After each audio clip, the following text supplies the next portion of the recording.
more, a little bit more tolerant. The way we watch them, we sort of see a combination between sort of how cats play and then of course how dogs play, the way that they carry those sticks around.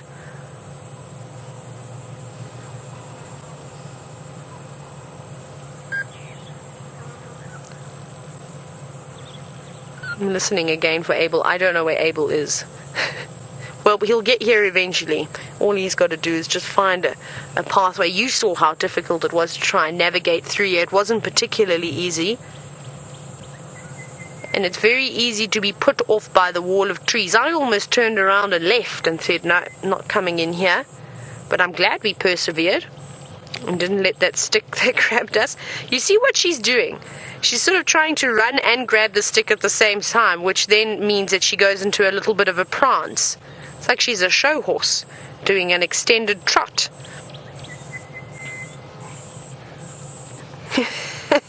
You can't run on 3 legs. You can easily see why this little cub is my absolute favorite. I don't even need to say anything. She's definitely the clown out of all the Nkahuma cubs, and with the biggest personality. There's a big yawn. Look at those lovely teeth. Those are nice and white. A dentist visit was obviously quite recent. Now she's gone for a smaller stick. It's easy for her to move around, and she can then at least run like a normal lion.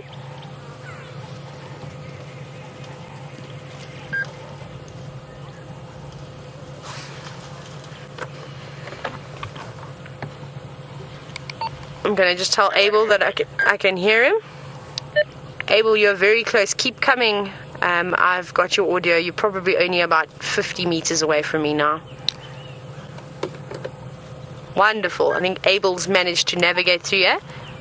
Finally, he's going to be so excited, and I'm sure his guests are going to be so excited after fighting off all the sticky sticks and the pokey branches and all those things. Now, we've been looking at these lions, and something that's quite noticeable are the black patches on the back of their ears. And Martin, you were wondering exactly that. You were wondering, what is the function of that? Now, that is a type of a follow me sign. So a follow me sign, like you see with a water buck, for example, the white ring on their bum, or the white flash of hair that you see underneath an impala, under a kudu or a nyala, or even a bushbuck's tail. So as they're moving through various areas, they obviously want to be as quiet as possible. And black sticks out very well in the tan color.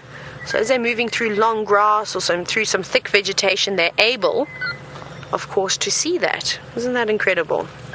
I suppose I have a bit of a follow me sign too.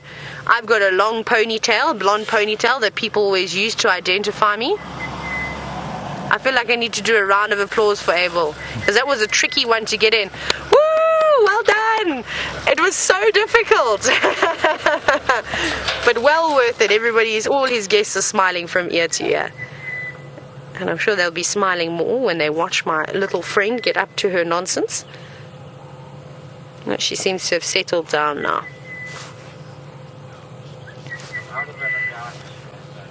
Makulu Shlatine. How's this side? It's good. Yeah, this side is better behind me. If we go out.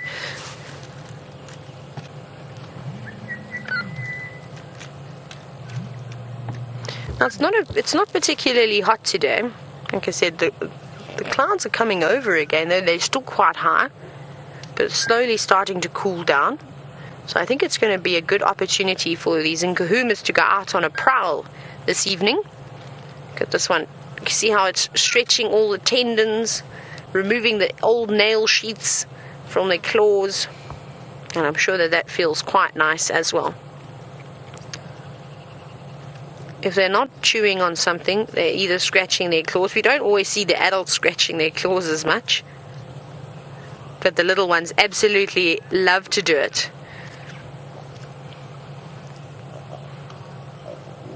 Now I'm seeing if that one enjoys the bark. Oh no, clean chiming Nkahuma.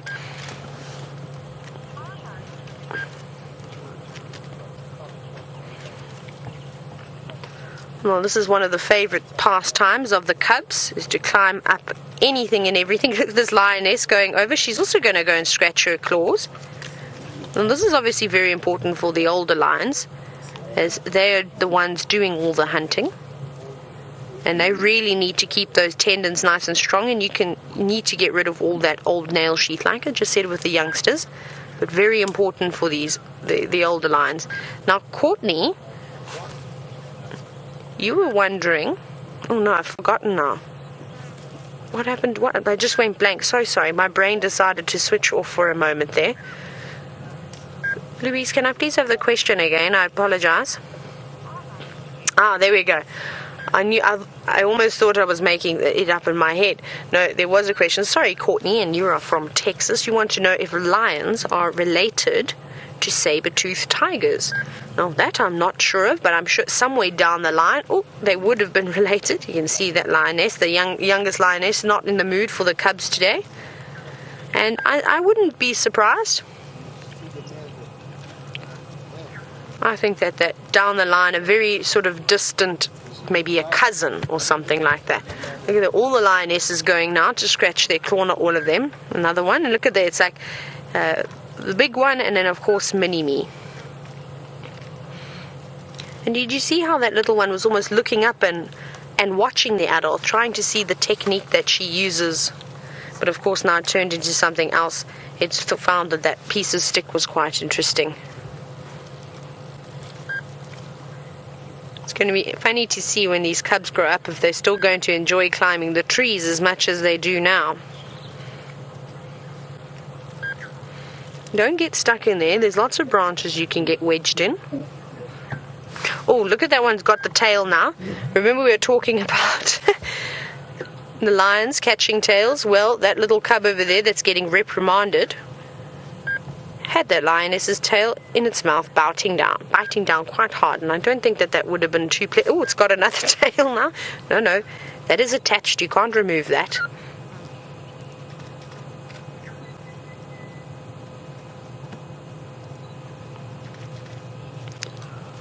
I wonder if they're going to go on the move. A couple of the lionesses have used the luxury bathrooms. There's a third one getting up now, having a scratch. Little argument going on here. Hey, don't pick on my friend. You can see she's definitely a tomboy, this one. She can survive on her own. Even though she's one of the teddy bears and one of the smallest, she doesn't let that stop her. She's as feisty as ever. My goodness. They've got serious springs in their steps.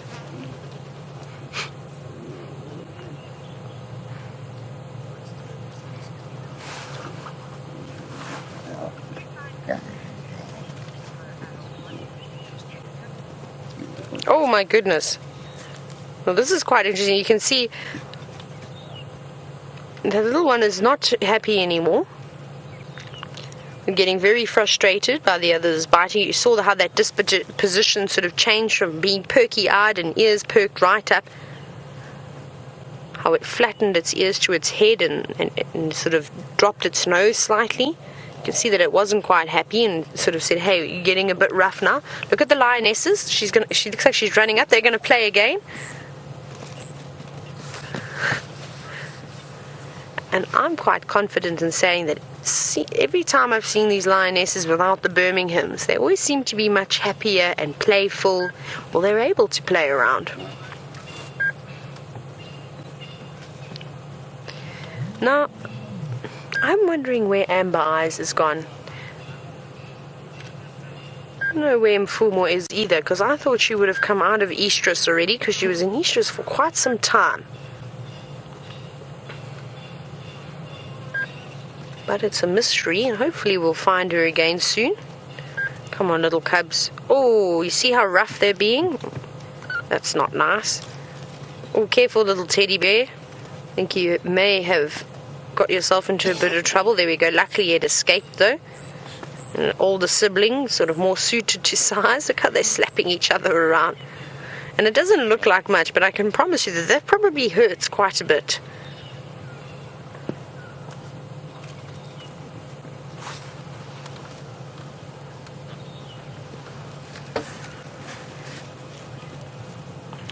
Of course, an elephant dung makes a great soccer ball.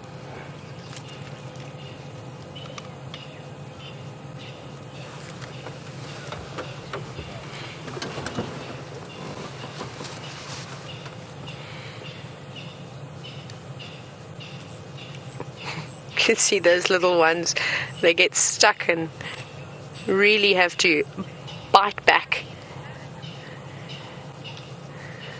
Susie, I'm so glad that we could have made your day today by spending time with these lovely Nkuhumas. I'm sure you all know by now that my day is not complete without a daily dose of these wonderful animals. It's all fun and games, and then they get too rough. Look at that one, so you can see that one's definitely in agony, not happy with his sibling.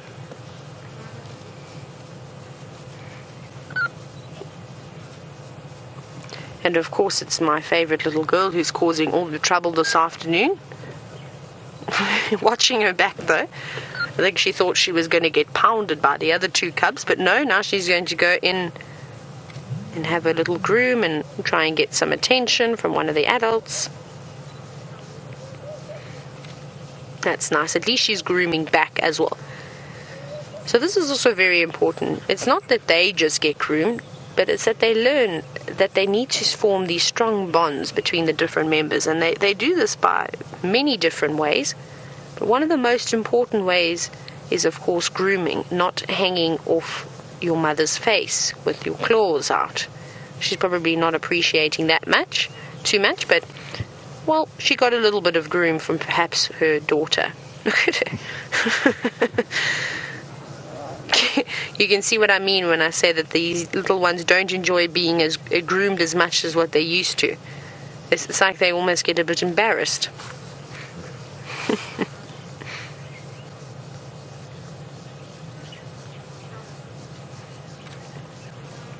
Oh, she's getting frustrated. I don't know how long she's going to still stick with this lioness before she said, no, I'm done having a bath. And it's good, though, that the lioness is grooming, because perhaps they'll do a better job at grooming. I have no doubt in that, and that will maybe help that mange as well.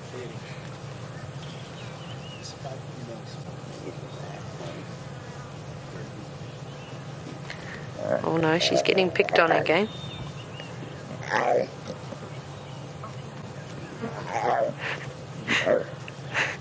She gets very, very savage very quickly. She doesn't seem to have a very high tolerance. She's able to, of course, play and annoy anybody else that she likes, but nobody or no one dare bite her and chase her around. She gets upset.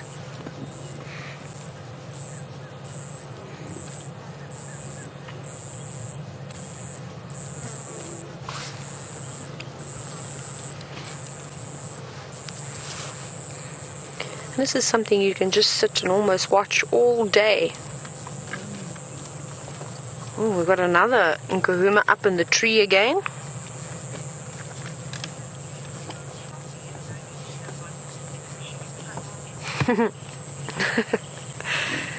Liz, I think you're 100% correct in saying that you think that Floppy, my favorite little girl, is going to be the one that's too keen when she gets a bit older in hunting and ruin all the hunts for the rest. I think that's exactly what's going to happen. I think you've called that one, listen, I'll remember that. And one day when we see them going out and hunting, well, I'll have to mention that again.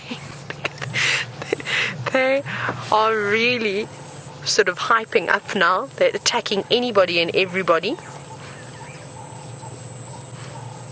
Oh, person, bless you. That was one of the lions that sneezed, not Brian. He's done sneezing for the day.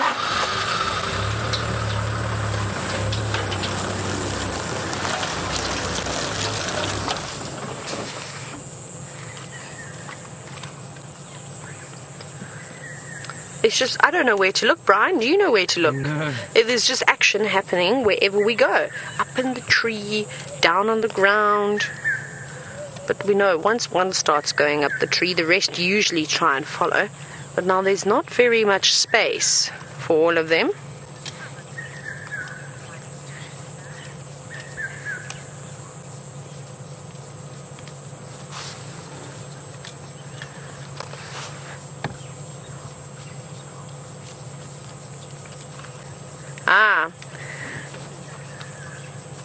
So I was a bit confused there, Louise. I thought I was going crazy, but it seems as though there's another viewer with the name Taylor, and I'm glad that I could help you in your procrastination. And instead of studying for your genetics exam, I think this is a perfectly good excuse, and I think that your professor would definitely understand if you showed them a clip of this. I think that they'd be like, oh no, fair enough, you are exempt, or I'll give you full marks. Well, in a dream world, that of course would be nice. Let's see, how many cubs do we have at the tree? 1, 2, 3, and we've got more approaching. Please don't get stuck in there, because I don't think your mother's going to come and help you.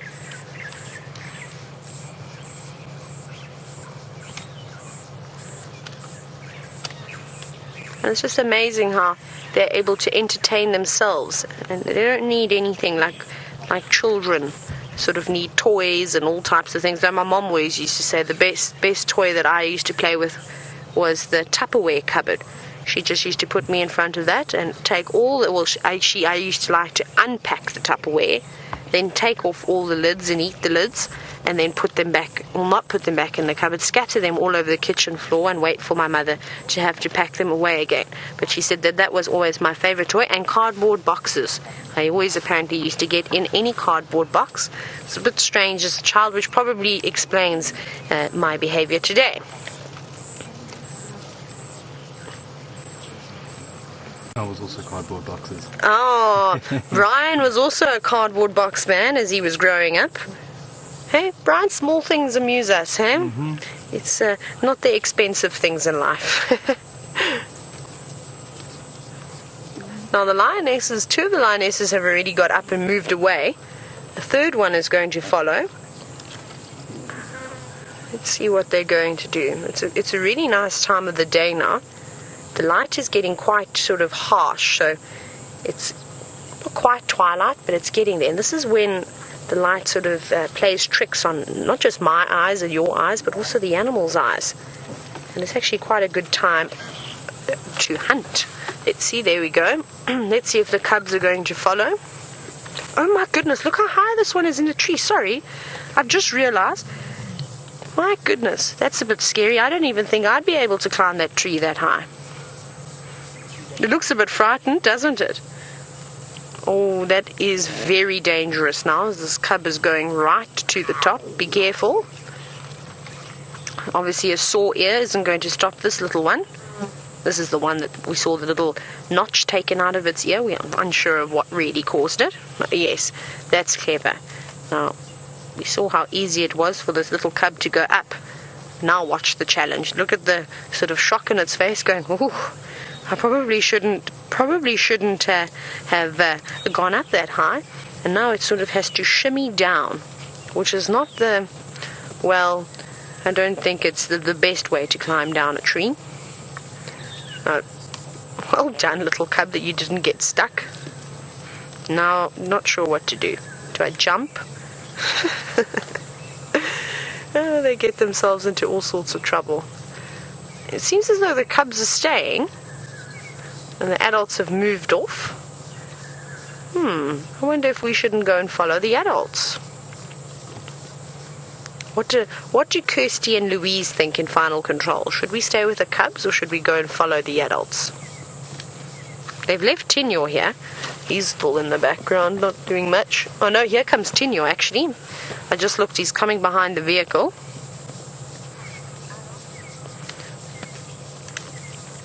I think what we'll do is we're going to let Tinyo walk past, and then we're going to go and try and follow the lionesses and see where they're off to, though.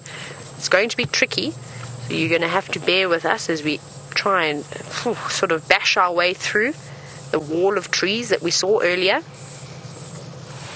Here he comes. Here comes Mr. Tinyo.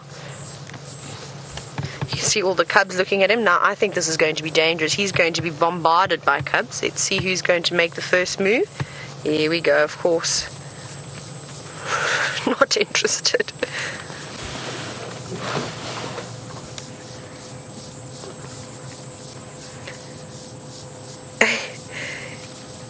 They're thinking about it again. Or should we follow? No, they're not sure, because I don't even think they saw the adults leave. They were too busy climbing trees and playing with each other.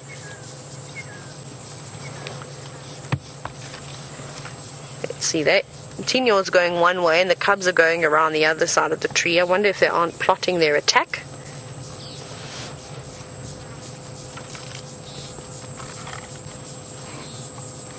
Oh, he's going to the luxury facilities. Oh no, careful Tinyor. Look what's behind you.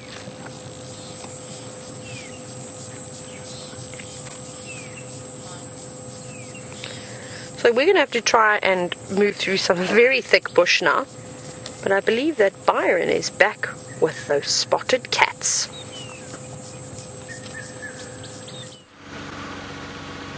Hang on.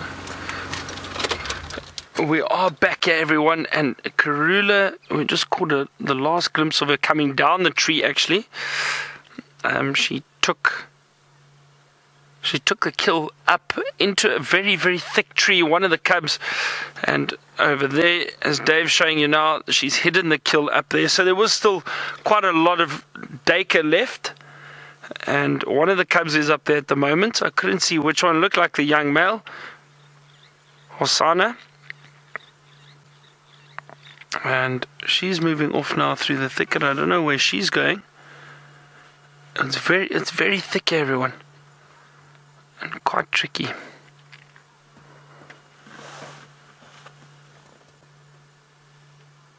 Let's see, she's possibly just trying to cover the scent of where that kill was. I saw her walk past now and dig some sand over a little piece of meat that was lying there. And she does that specifically to mask the scent of the kill, so hopefully no predators come and bother them, like hyena. Oh, where are you going now?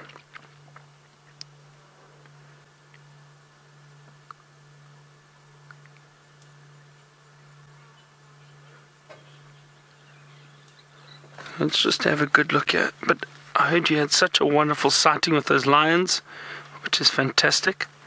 Let me just have a look. She's still moving around through there, everyone. I can just see the tail flicking now and then. She may come back. Let's just see. Yeah, she's moving around a little bit. It's not easy to see her.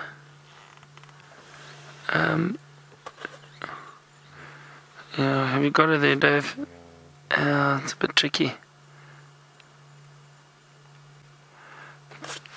I'll tell you what, everyone. Let's take a chance here. Whatever you do. Oh, here we go. Here's a little cub. I think this is a little female. No, that's Hosanna. That's a young male. That's him. He's just moved through there.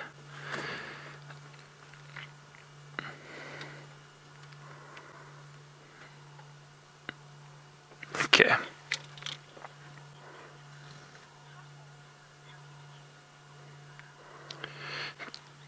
Tina, you want to know how old will these cubs be when they leave their mother? Tina, they'll be roughly, on average, it's about 1.5 years, and then they become independent and they get pushed out. Okay, everyone, I'm going to try and move the vehicle down into this drainage line. I'm not sure. This could get quite interesting. Whatever you do, don't tell Graham or Steph or anyone what I'm doing.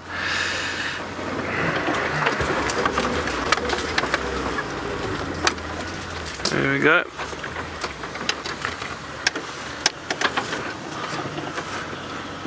Can't see the other one. I wonder if that little male didn't sneak down while we were trying to find his mother. This is going to be tricky too.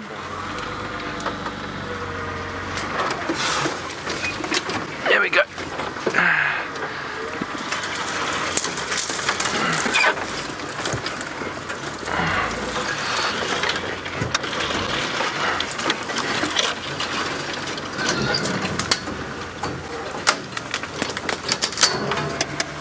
Sorry, okay, we've got some branches here now, everyone. I don't think I can go further, unfortunately.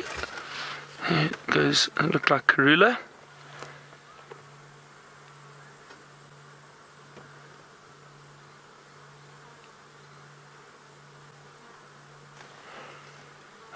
Can hear a lot of flies.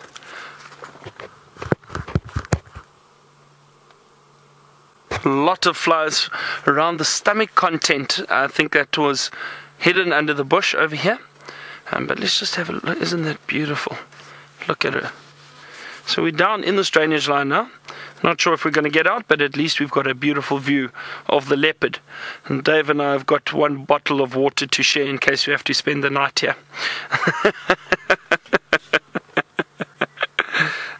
Lovely. And yes, we also have a blanket that we can share if we get cold.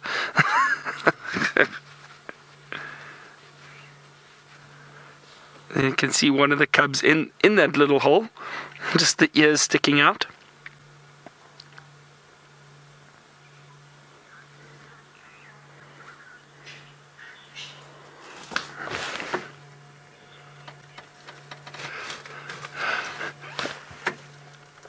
Elizabeth, you say Steph's sitting in FC shaking his head in disapproval.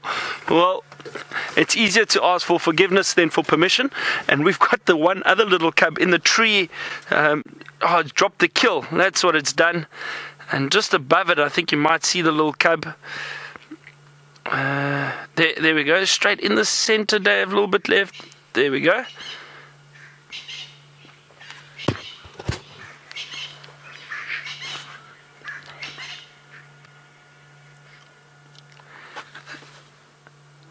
And this, I think, is the little female shungile. Let's just double check. But it did look like Hosana that followed his mother, and shungile went up to where the kill was. Let's see, she might go back to where that little deka had fallen, which is over there. Let's see if she comes into our frame.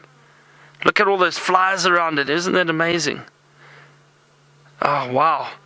But I'm sure these flies, and it happened the other day too. It was funny, we were watching, I think it was the lions that had a kill, and there were flies all over it, and all of a sudden it started to get a bit darker and they disappeared completely. Oh shit, oh wow, look here, there's one right next to us, everyone. Well spotted, Dave. This is little Hosana, the male, I think. Let's double check. I think so, because he must have heard his sister drop the kill, so he's come to inspect to see what's going on. Wow, everyone, this little cub is probably 5 meters from the vehicle.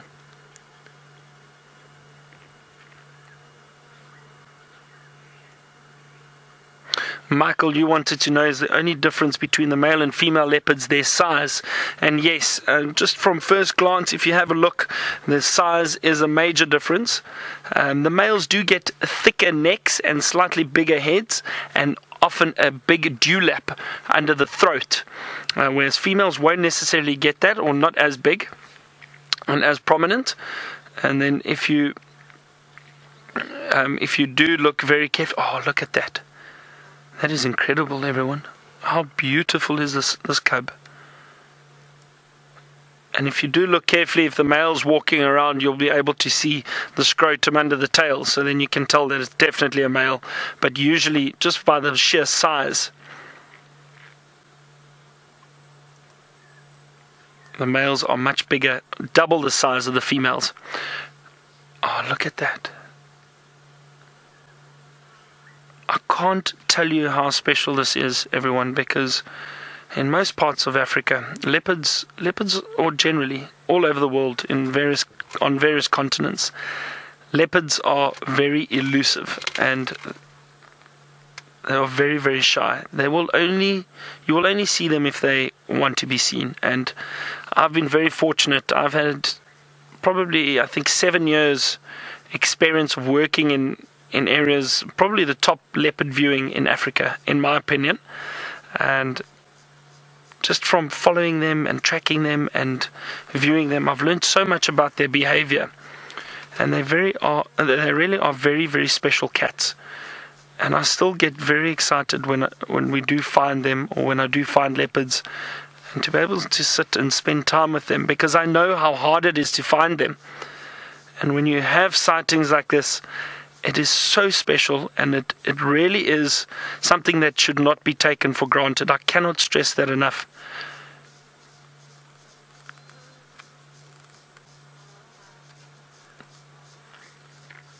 can see the flies bothering this leopard a little bit around the ears. They are sitting on the ears.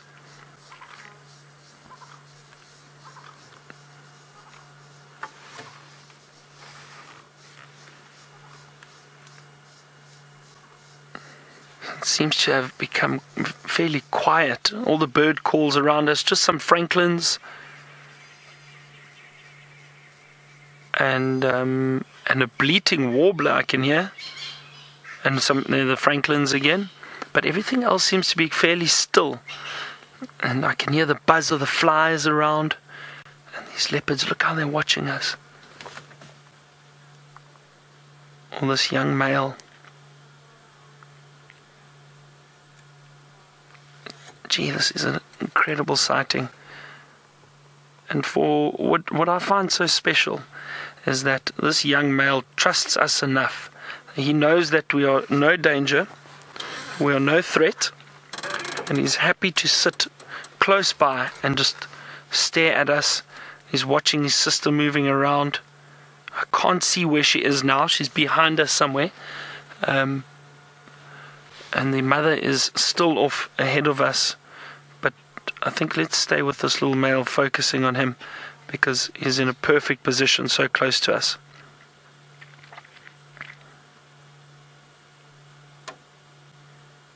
And look at that pure white under the legs and under the belly.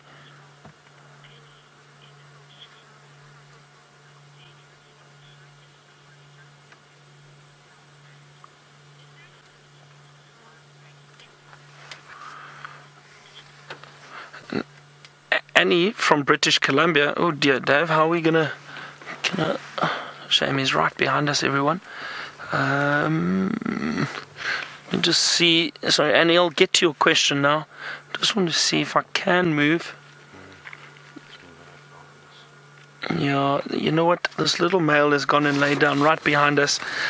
I don't want to disturb him. I'm not going to move the vehicle. He's comfortable. And if he's comfortable, I'm happy, and we've still got the female straight ahead that we can focus on. So Annie, you wanted to know, how dangerous is it for a young male leopard who becomes nomadic when he's looking for territory? It can be quite a tricky time, Annie. And you asked if there's a statistic. I don't know of an exact statistic of survival for these young males.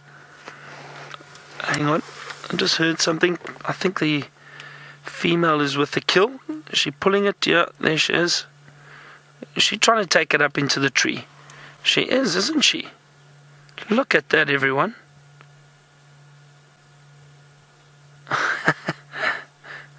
And this is all a learning curve for them. She is now trying to learn how to hoist, and that young Dacre is perfect for her because it's not as heavy as an impala, and they have fed on quite a bit of it, so it's probably much lighter than a full meal, and it's nice practice for her. So Annie, in my experience, from what I have seen, young male leopards, when they do become nomadic, it is tricky because they will bump into other leopards on a regular basis. Oh wow, look there we go.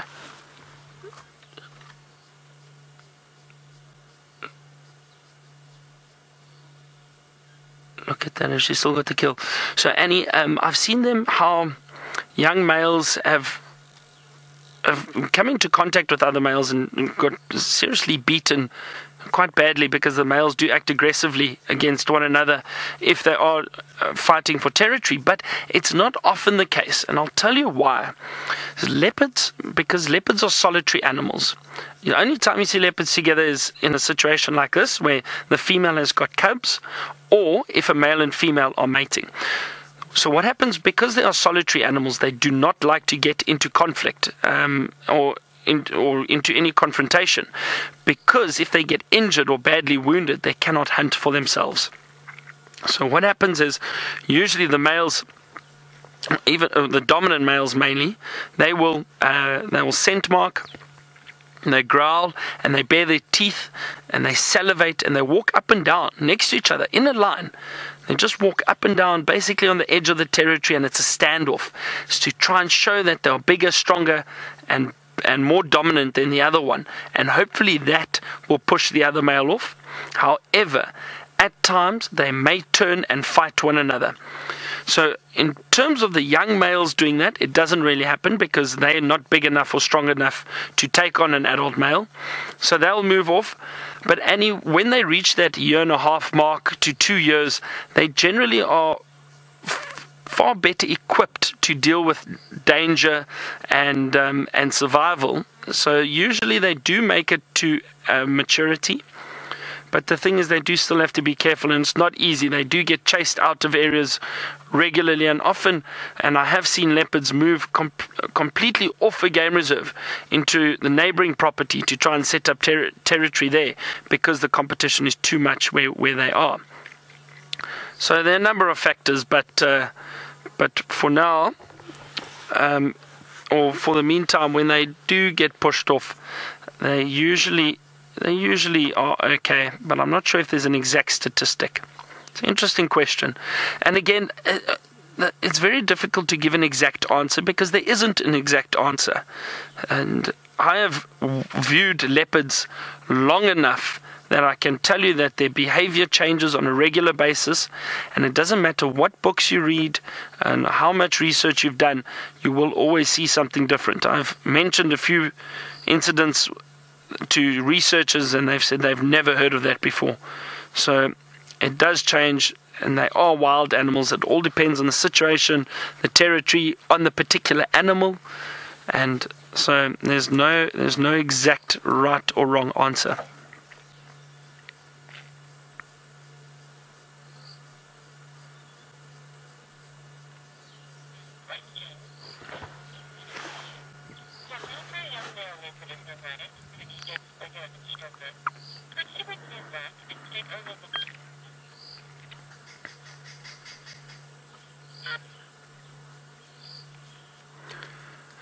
So Bill in Tennessee wants to know if, say, our young male leopard, Hosanna, reaches adulthood and he then becomes big, strong and dominant, would he potentially take over the territory of the dominant leopard here?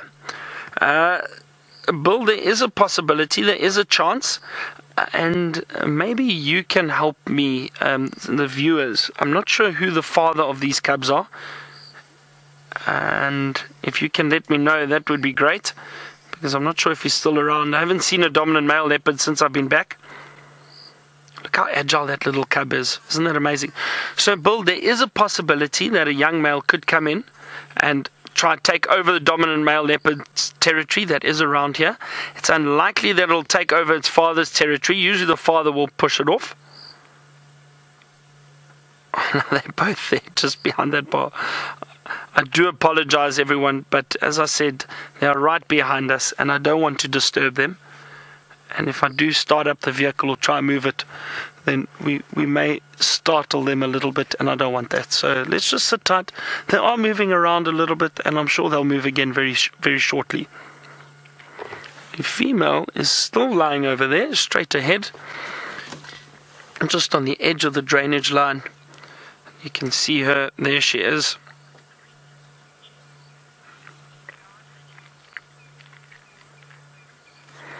Okay, so we've just got a comment from Gremlins General, and you say Tingana excuse me, is believed to be the father. Okay, so if Tingana's around and this male returns into the area, the chances are the father will push them out, will push that male out. However, and again, this just shows, I only know this because I've seen it. I've seen male leopards tolerate their offspring and their young males within their territory. And I've even seen father and his offspring, a young male, mating with the same female at the same time. And I've seen male leopards feeding almost at the same time, sharing a kill. And that behavior, I promise you, is something that is not written down. I've never read it, and if I hadn't seen it for myself, I probably wouldn't have believed it. So it just shows you that the fathers will probably tolerate their offspring a little bit more than we would think. However, it's unlikely that young male will take over the male's territory unless that father eventually passes away or dies. And if that male dies, then then I think that young male would probably take over the territory if he is big enough and strong enough.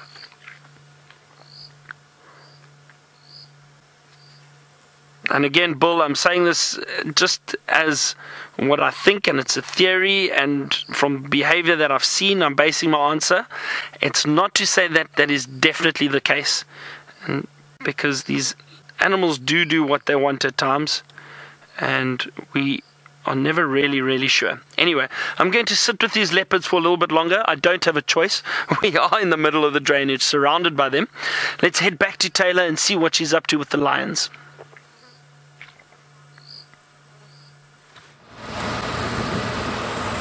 So unfortunately, we went off to try and look for the adults, of course, but they were nowhere to be found. I don't know if they perhaps went back to sleep in that block, maybe sat down for a rest, but I couldn't keep up with them. Not even Tinyo, who was going at a snail's pace, but unfortunately the vegetation was just so dense it took us even longer to try and navigate through there. Because all those adults had left those cubs, I decided as it was getting dark, I didn't want to stay with those cubs and cause unnecessary, draw unnecessary attention towards them without that supervision of the adults. So we've left them, but we'll definitely follow up on them again in the morning. Have no doubts about that, and hopefully tomorrow morning the Nkuhumas would have found some dinner, or perhaps a very early breakfast. Now, we're just bumbling along really now. We're looking for anything that comes out at night. There's lots of termite alates around at the moment, or ant alates.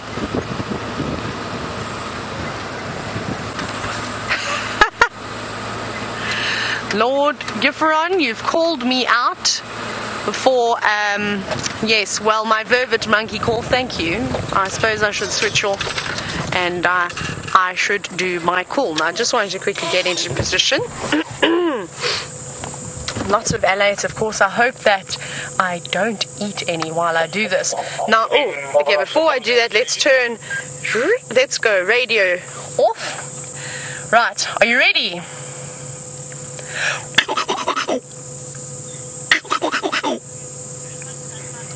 What did you think? Was it good? Was it good? I'm so embarrassed right now. Well, I thought it was pretty amazing. Okay, there we go. Apparently, the lady's in final control, so that's not too bad, but I hope you enjoyed that. And we're going to try and look for anything really. Owls, termites, chameleons, crabs, if there's going to be any crabs around.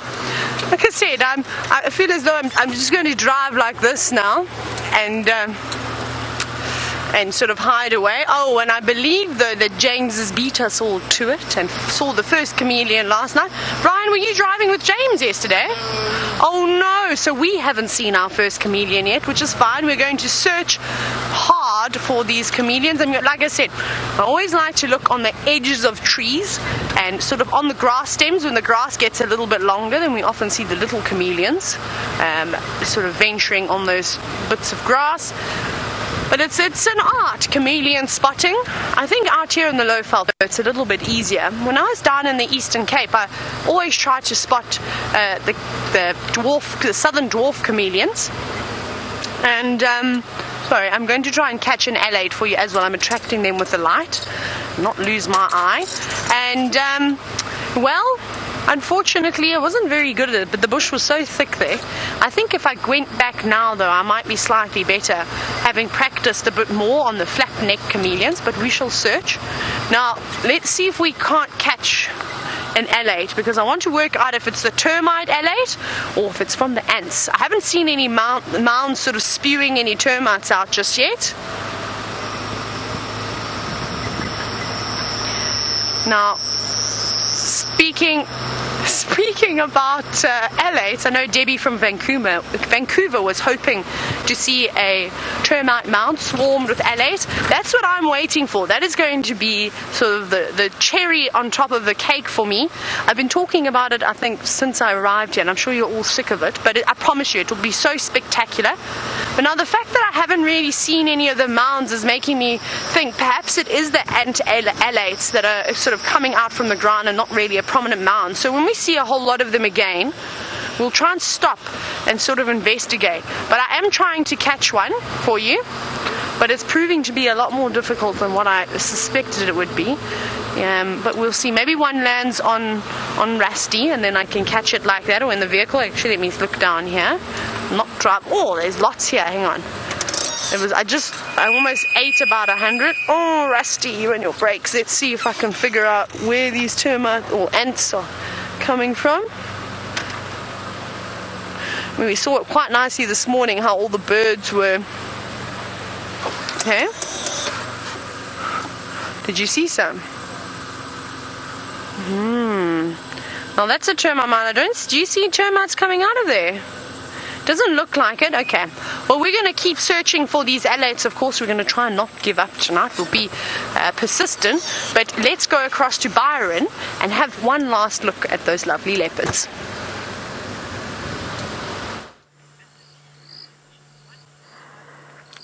So now it looks like the little female, again, we couldn't really see, they swapped around quite quickly. I think this is the little female.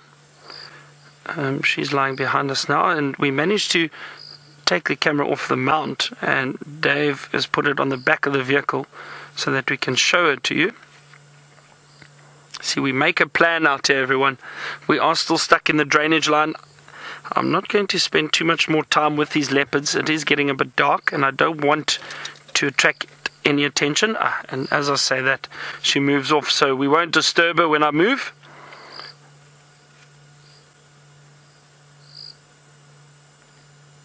Shongile, is that correct, Dave? Shongile, okay. I'm just going to move the camera back, everyone, and see if we can. Just going to do that for now. And that's nice, a different angle.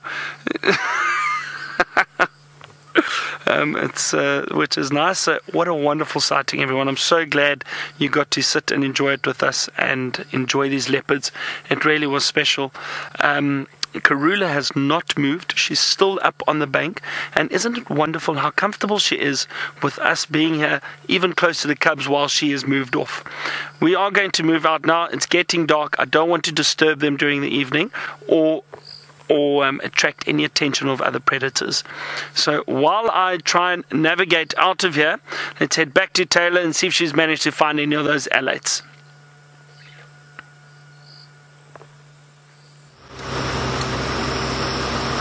I've almost eaten a few, Byron, but no, haven't found what I'm looking for just yet.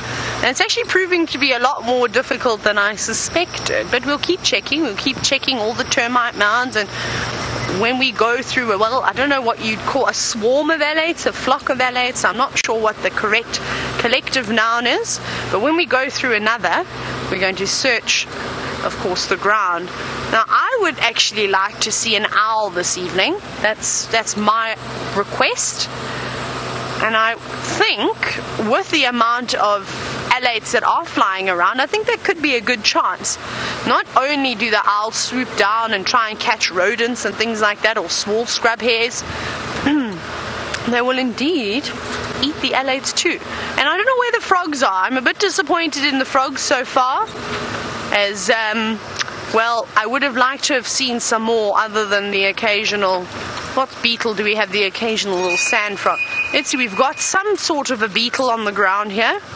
Who have we got? Can you see that one? Oh, sorry, I'm trying to get the lighter. Ah, this one should look familiar. Looks like it's one of the ground beetles. And it's quite unusual. You can see it's got the two spots on its sort of behind its head. Look how big its eyes are. Oh, let's see. Are you going to eat the alate? Yes, almost. You can see what I mean. Everything makes use of these alates. Even this ground beetle, whichever one it may be. I don't know if it's a twin spot beetle. Normally they have those spots on the back, not right behind their head. And this one's got rather large eyes. It's a peculiar looking creature. So I'd love for you if you could maybe take a screenshot for me of this sort of strange looking thing. And you can hashtag Safari Live or email it to questions@wildearth.tv just so I can have a look, and it would be nice to have a collection and of course be able to identify all these beautiful creatures. And with those rains again, we're going to see lots and lots of insects. If you watched the safari marathons during the Mara week, we were so lucky we saw an abundance of new creatures that we hadn't been seeing. It is very loud tonight. Owls, nightjars, insects, and all sorts of things. Now, you're quite lucky you almost got to see a kill this evening. I know it wouldn't have been very as glamorous as perhaps something larger, but in my books it can be a bird catching a fish, a bird catching an alate, anything along those lines. Right, let's continue though. Let's see who else we can find along the way. I suspect we're going to be seeing lots of different beetles tonight. Now, we'll try and find and stop at all the different ones. There'll be one down. And scorpions. Wouldn't it be nice to see some of the scorpions? We've been seeing the burrowing scorpions coming through lately.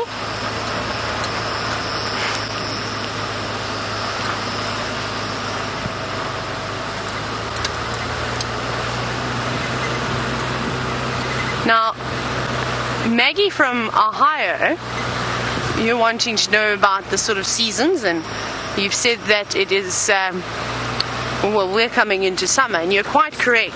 It does seem as though the seasons are reversed. I think you're coming into your winter months soon. I think you usually have a white Christmas. We don't ever have a white Christmas. We have lots of sun, and actually often where I'm from, where I grew up, we had lots of rainy Christmases, which wasn't always fun because I quite enjoyed spending my Christmas in the hot sun on the pool, in the pool on a lilo, and doing things like that. But indeed, we're still in the last month of spring though, so December is the first month of summer, and it is going to be hot, hot, hot. If we're already experiencing weather like we are at the moment, it'll be quite interesting. I'm trying, so you get your winter here, and then of course you're going to go into spring, so it is pretty much reverse, or we're just slightly off each other, we just keep missing each other. Let's go down here. I like Galago shortcut. It's a nice road. I think I've actually seen a few owls down here. Maybe we see some bush babies. I think those lesser spotted bush babies should be out tonight also. Remember, they like to eat insects, so perhaps they're going to catch a couple of alates for us. And they're not particularly fast flying, these alates. Now, I didn't do a very good job. I'm not very well equipped to catching flying insects, but that's okay. I'm not also planning on eating them. I just really want to catch one so I can show you. Let me check here again. No one just yet. Here, lots of noisy cicadas.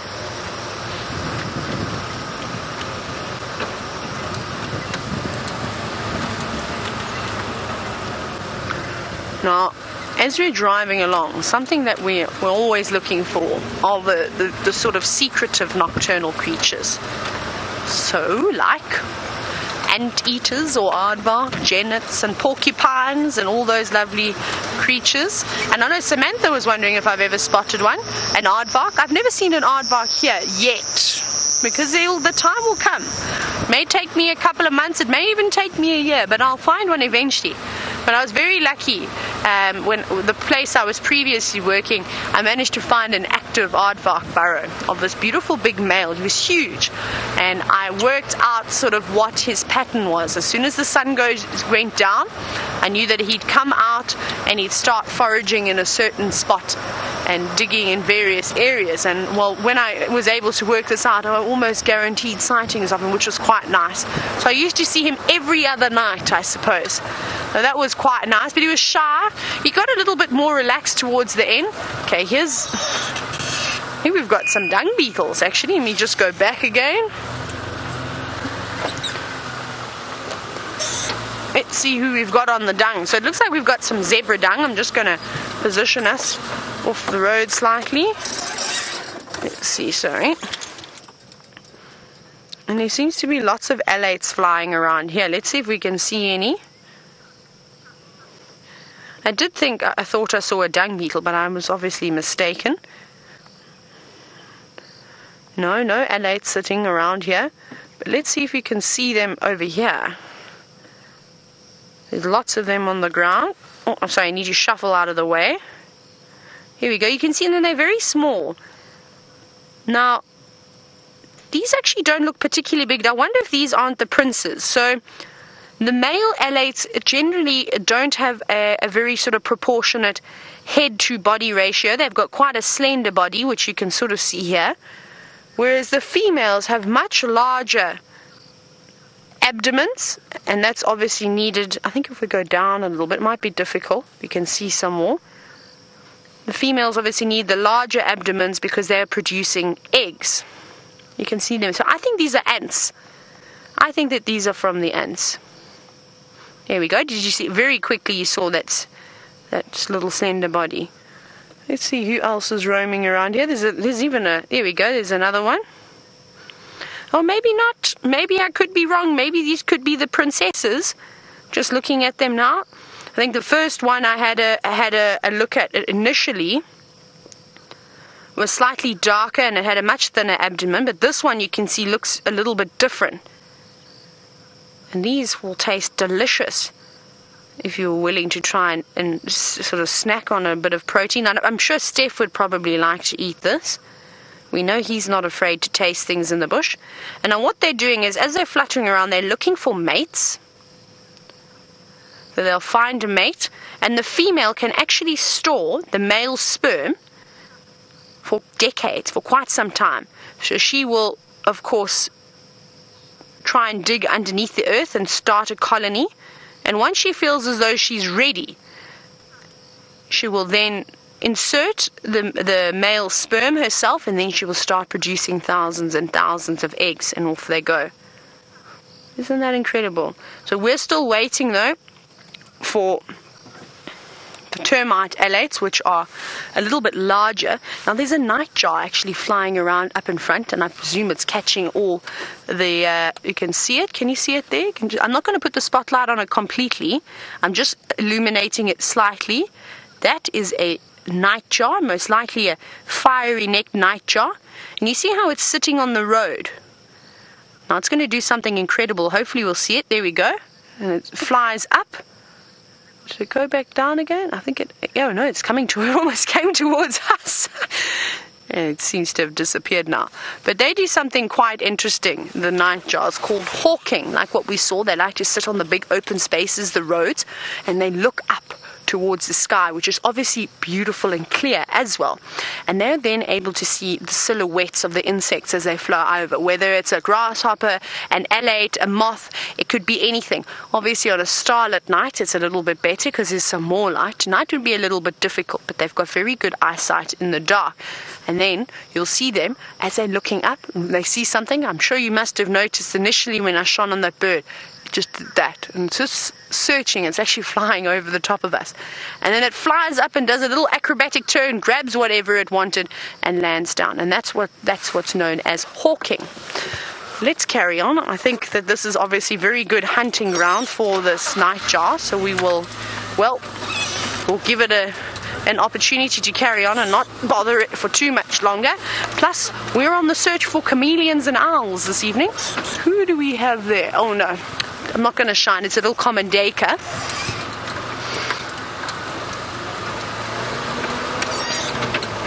Right, now that'll be quite interesting. James says that he wants to see a solifuge hunting an alate. That may be a possibility. We've been seeing a couple of them around camp.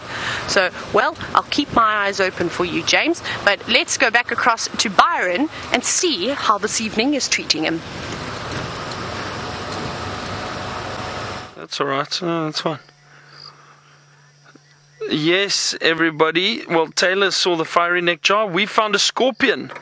Look at that in the middle of this tree. I managed to spot one finally. I've been struggling the last few days, but I found one. And I just want, maybe Dave can zoom out a little bit and just show you where this scorpion is hiding. Look at that, everyone.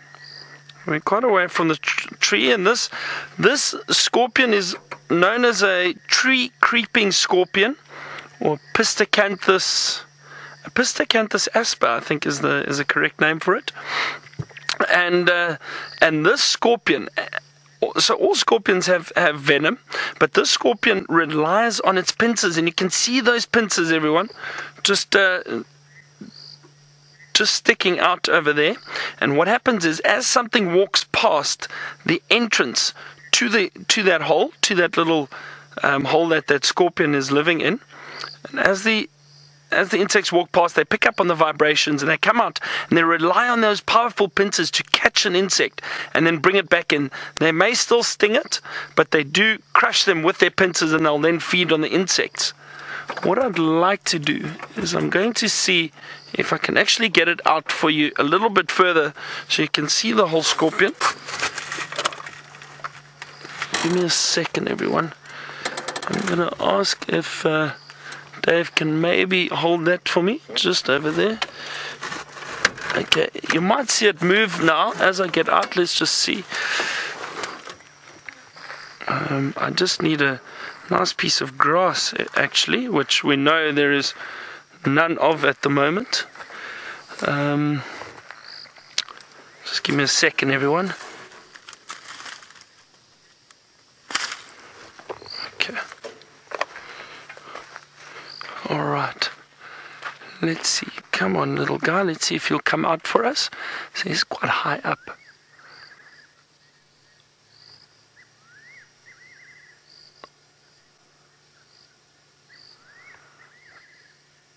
Usually, he's a little bit scared of us. So usually just by going over the front of the hole like that, they pick up on the vibrations, they think it's an insect and they come out. But this one is a little bit too clever for us. So, and one of the reasons why we're starting to see so many of these little creatures now is because of the rain that we've had. So we're getting a lot more bugs, and that's exactly what these animals feed on, rather. But what a nice little sighting of a scorpion. That's great. It's a pity he was a bit shy and he didn't want to come out for us, but nice to see him nonetheless.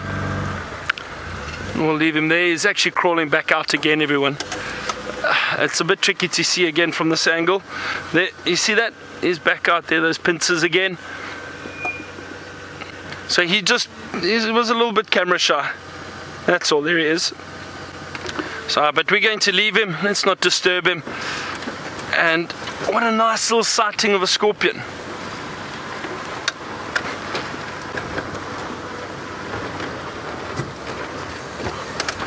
Brian, you say, what are the odds of seeing a Cape porcupine or porcupine? I don't know what the odds are.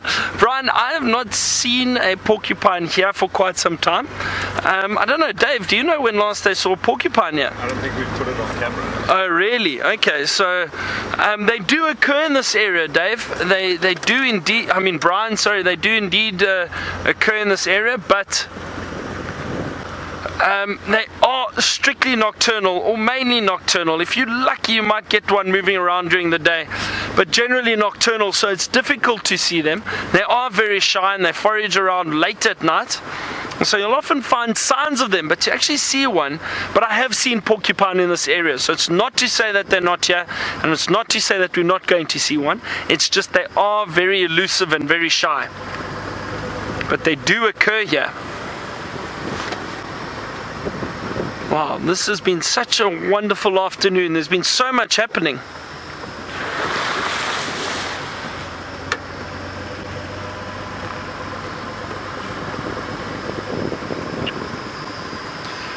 That tuber guy, you say, you want to know how I feel about James finding the first chameleon yesterday. I'm very happy. It's great. It really is great. I just can't believe that I missed it yesterday. Apparently I drove right past it, which happens. Maybe I looked left while the chameleon was on the right. I'm not sure, but as I said yesterday, I don't know what was going on, but I seem to have blundered through that drive. And hopefully I've redeemed myself a little bit this afternoon. And anyway, but no, it's great. It's good. And you know, James needs a bit of upliftment now and then. So for him to find the first chameleon, I think is very, very good, and it's good for James.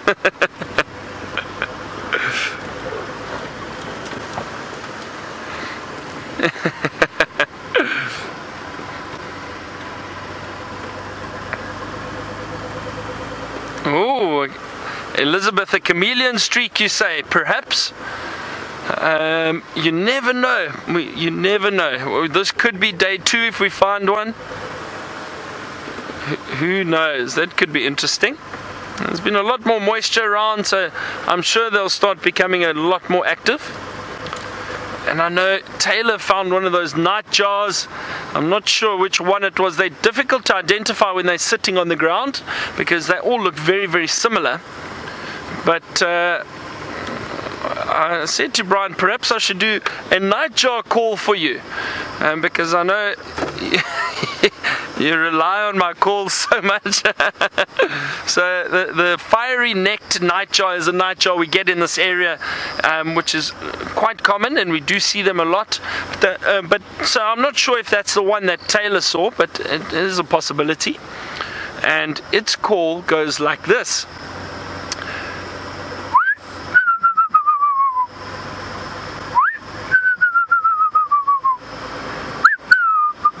No, that's wrong. That's yeah, wait, I got it now.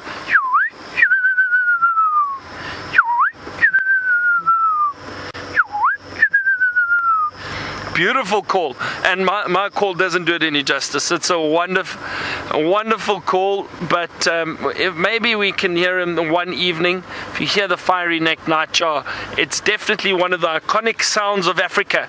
And I've watched a lot of movies in the past, and they stick this call in the background. African movies where they, I think even The Ghost and the Darkness, a very well-known movie about lions in Tsavo in East Africa. And those in that movie, they've got a lot of those calls. All right, let's carry on trying to find a chameleon. While I do that, let's see what Taylor has.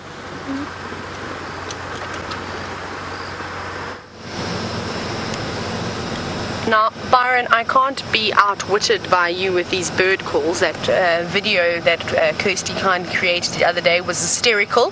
Now, well, I suppose then I better try and do a nightjar call too.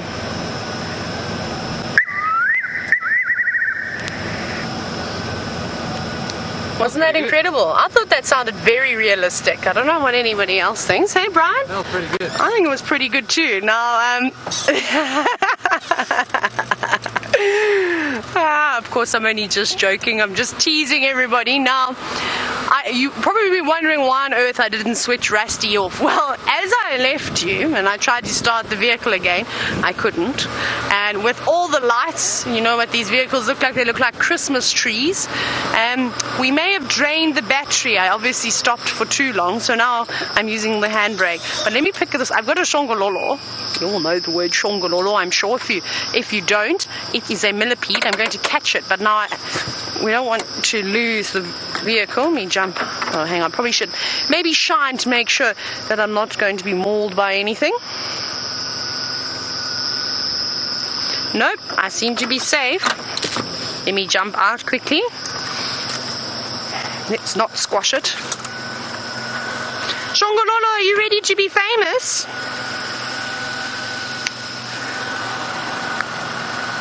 No, don't go in a ball. I think it's very worried. It's acting like a snake.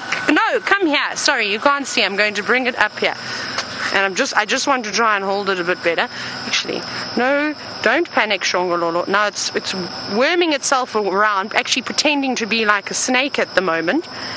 And it's quite a clever technique. Don't fall. It's okay. We won't harm you. I'm going to put it on the chair. Can you still see it there? Maybe it'll feel a little bit more at home. There we go. And we see lots of these little shongololos, of course. Let's see if it'll crawl onto my hand now. And the reason why it sort of thrashes itself around and acts like a snake is that in hope that if something did try to pick it up, well, that it would let it go, of course. Now, they've got a little bit of cyanide in them. Not really harmful to us as humans unless you were planning on eating about 100 of them. Otherwise, you'd be alright. Now that it thinks I'm not a bird that's trying to eat it, is much more relaxed. But isn't this amazing? doesn't know which way to go. Now, they don't really have a brain. They've just sort of got, it's called a ganglia, which is nerves that are all combined to an end. And it uses those little feelers that you can see to move around. Now, I just want to shine around me because I am standing out of the vehicle and I don't actually feel very comfortable. I think I'm going to get back in. I think I'm also going to say goodbye to Mr. Shongololo. So you're going to have to wave with all your thousands of legs, Shongololo. There we go. It's doing the Shongololo wave. Okay, I'm going to put it down now because I don't think it's particularly clever to be out here. Off you go. Oh. Let's get back in. Rusty, don't die on us.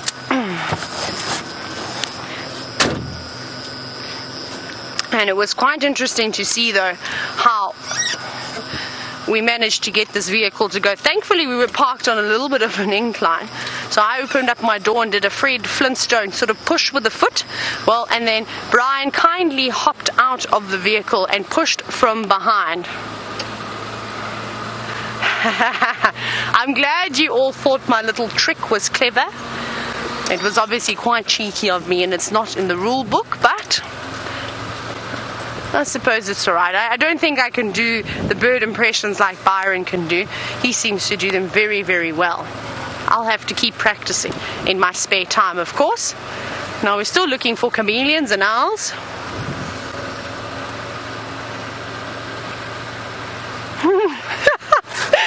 This is going to be interesting. So Deborah, armchair traveler, wants to know, what does a chameleon sound like? Now, I haven't really ever heard a chameleon make too much noise. However, I do know that they hiss, make sort of a hissing sound. If they feel threatened, they blow themselves up. Well, let's just wing it, I suppose. I think a chameleon sounds something like this. I don't know what to do. No. Doesn't sound anything like a chameleon. Don't know what that was. Please erase that from your memory. That did not happen. At the snap of my fingers, you'll all forget. There we go. It never happened. What do you mean what happened? Nothing. There we go. Oh my goodness. I promise you, if my mom had to see all these things that I do, she'd honestly think she's raised a loony child. But I think that we're all, like I said the other day, we're all a bit loony here at Safari Live here at Wild Earth. It's actually impossible to be normal. Now, we're on quarantine at the moment. I saw lots of eyes. Looked like there were lots of impala. Otherwise, it's a really big pride of lions. I'm just joking. I don't think it's lions.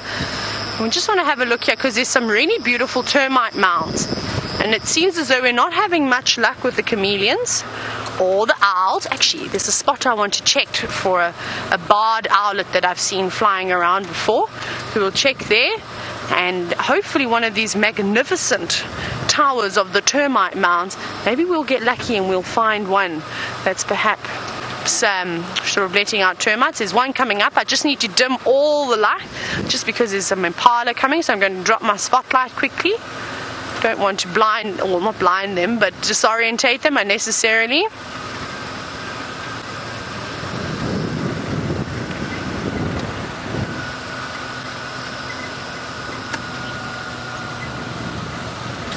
Let's have a look in here.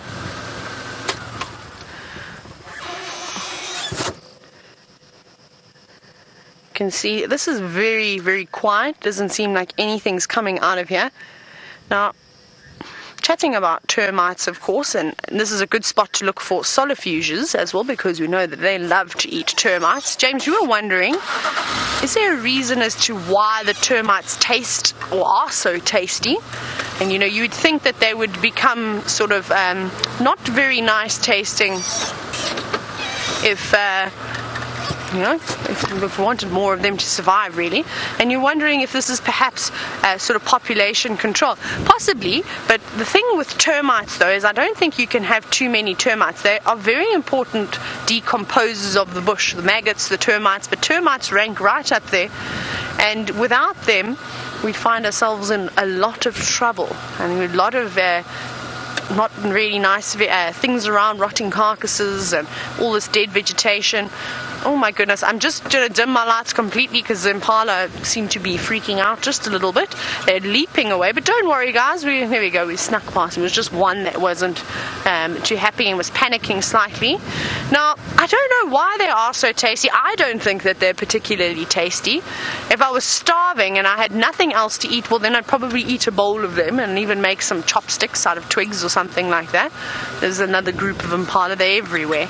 And I don't know what they must taste like. I don't really know too much about the taste buds of the animals. I don't know if they taste like us. I think that would be quite difficult to possibly sort of come to a conclusion about. Maybe have anybody read about animals' taste buds? Because I wonder if they can even taste anything. Those, like I said, if they taste the peanut buttery taste, but then again, they wouldn't know what peanut butter is, would they? That's an interesting question that you've asked, James. But remember, termites also, they lay thousands and thousands and thousands of eggs, tens of thousands of eggs. So they do compensate for some termites being eaten and being lost.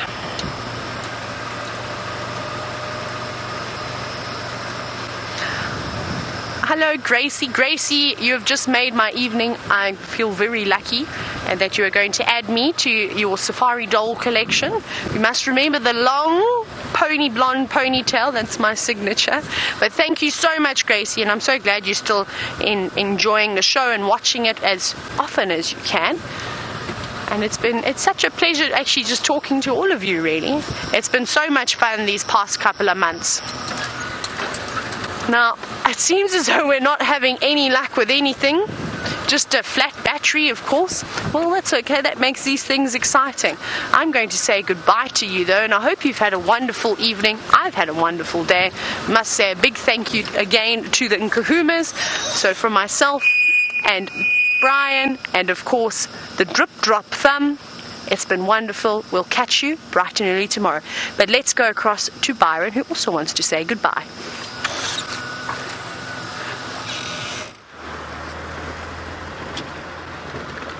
I don't want to say goodbye just yet. We've still got a few minutes, everyone. But what a fantastic afternoon. We've seen so much.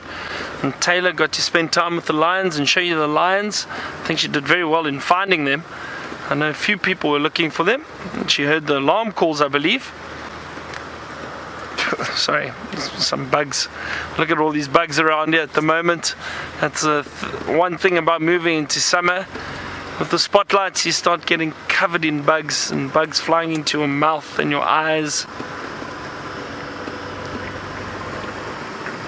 No luck in finding any chameleons yet.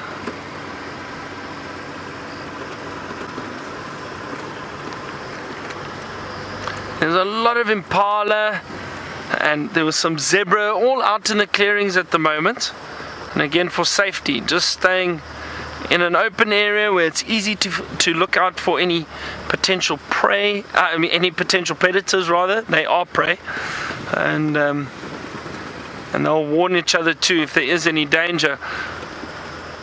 Scanning these trees very careful, everyone, driving slowly, or see if there's any more little scorpions or an owl or anything like that perhaps sitting up in the trees.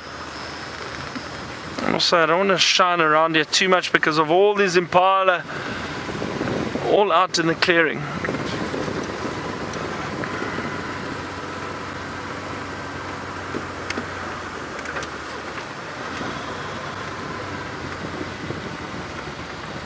Don't seem to see anything else just yet.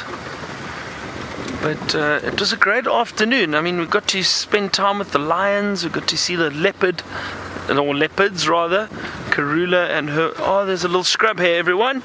There we go. Yay. Beautiful little scrub hare. Don't want to shine the light on it for too long, but you can see it clearly. Nice little scrub hare, just to end off the show. Isn't that great? all these little bugs buzzing around us at the moment.